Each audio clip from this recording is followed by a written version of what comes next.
écoutez Culture Média, vous êtes bien sur Europe 1 avec cette musique qui vous fait danser. Oui, j'adore. Thomas, bon, J'adore.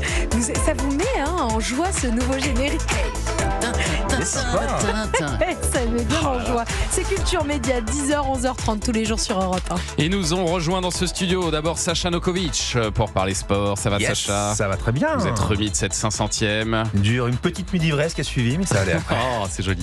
Sébastien Bordenave est là pour parler BD. C'est vrai que ça donne envie de danser, Sébastien. ça groove, cette Ouais, musique, c'est un jingle de printemps un peu. C'est bien Moi, sûr. je trouve que ça fait Se été. modernise. Ouais, déjà, Vous n'avez pas l'impression qu'on c'est est au déjà bord un de peu la l'été, plage, ouais, au maillot avec Un petit cocktail. Ouais, avec un petit parasol.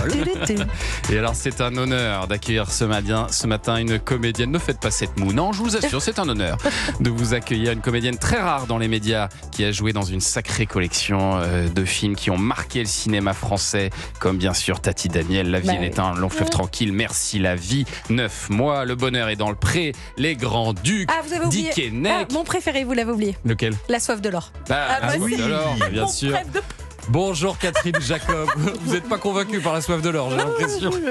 Bonjour. Ce serait quoi votre préféré, vous, s'il fallait en retenir un Mais seul? moi, c'est des souvenirs de tournage. Ce qui Eh se oui. fait Bah, quand bien on sûr. fabrique avec les gens.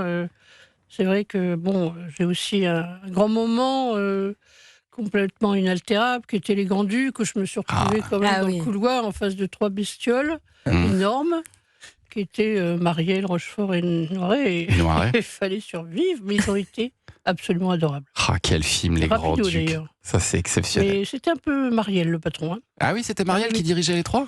Bah Marielle, il faisait un peu semblant de faire la gueule, mais en même temps, un jour, il m'a regardé, un peu comme un bout de gras, et puis d'un seul coup, il m'a fait un petit clin d'œil comme ça.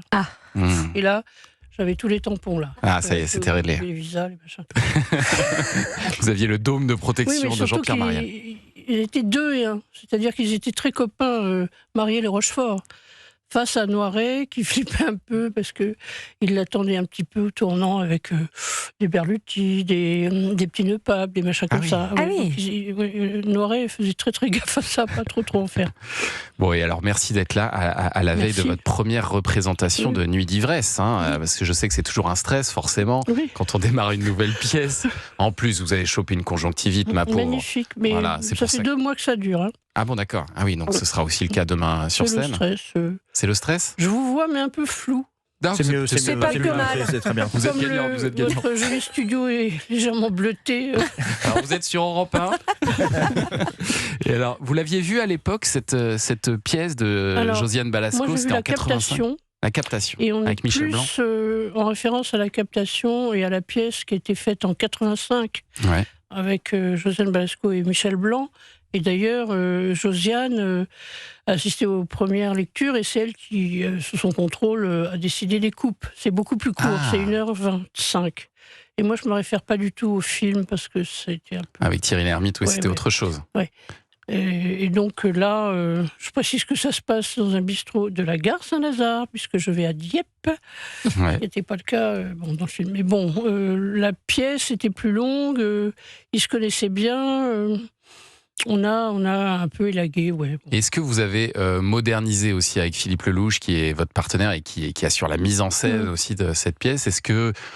Parce que c'est une pièce qui a quand même 40 ans aujourd'hui. non. Est-ce que vous avez cherché à la moderniser dans le Non. texte ou pas spécialement? Non, on a fait des petites coupes pour resserrer, mais moderniser, c'est...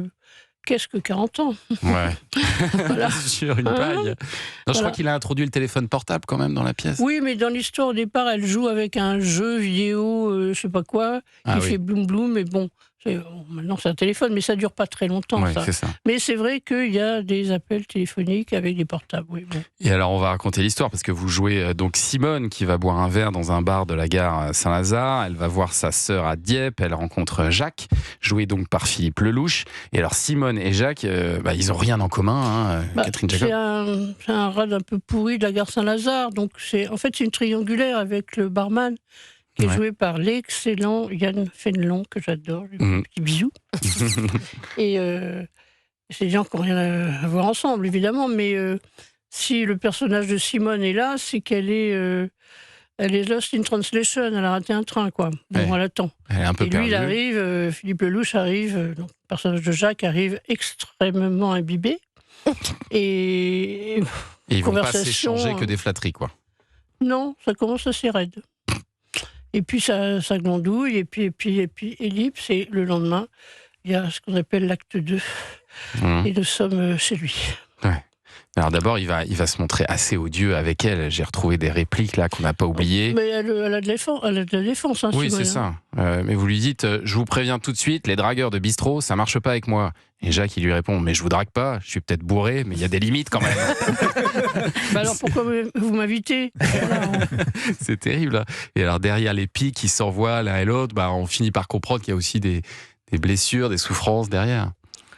Oui, elle, c'est quelqu'un qui vit un moment intense puisqu'elle est en permission. En fait, elle est en tôle. Et elle est en tôle parce qu'elle s'est un petit peu rebiffée après une grande habitude à des violences conjugales. Donc, à un moment donné, elle lui a balancé un truc à la tronche et puis il est mort. Donc, elle a pris quelques années, mais circonstances atténuantes, enfin... La mort occasionnée sans intention de la donner, tout ça. Ouais. Mais pour elle, c'est normal de se faire taper dessus. Hein. Bon, elle n'a jamais connu autre chose. C'est un milieu un petit peu défavorisé. Et lui, c'est une sorte de plèbe de télé qui fait un jeu débile et qui s'imagine que rien ne peut lui résister. Et voilà. Et est-ce que vous avez l'impression, Catherine Jacob, d'avoir fait évoluer un petit peu ce personnage par rapport à Josiane Balasco, ou est-ce qu'elle-même vous a donné des conseils d'ailleurs? Non. Elle a été d'accord pour les coupes et moi, je me suis autorisé une petite liberté. J'ai remplacé certains gros mots par des fautes de français. Ça me fait beaucoup marrer. Ah, d'accord. Quand c'est que, d'où c'est que, et comment que je vous le dirai, tout ça. Donc c'est un peu roots, quoi. Vous êtes approprié un peu le texte quand même, c'est normal. Oui, un petit peu. Il va falloir découvrir ça donc à Nuit d'ivresse, c'est au Théâtre de la Madeleine à partir de demain, 28 janvier, avec donc, vous l'avez dit, Yann Fénelon et Philippe Lelouch, animateur aussi de la matinale d'RFM, qui signe la mise en scène de cette Nuit d'ivresse. Je pense que ça va être un grand moment de théâtre. Il n'y a que lui qui picole, hein, moi pas du tout. Vous, pas du tout, vous êtes sobre. Non. Parfaitement sobre. Mais lui, il est déjà cuit quand il arrive. Donc c'est tout un numéro à faire, mais il le fait avec beaucoup de naturel.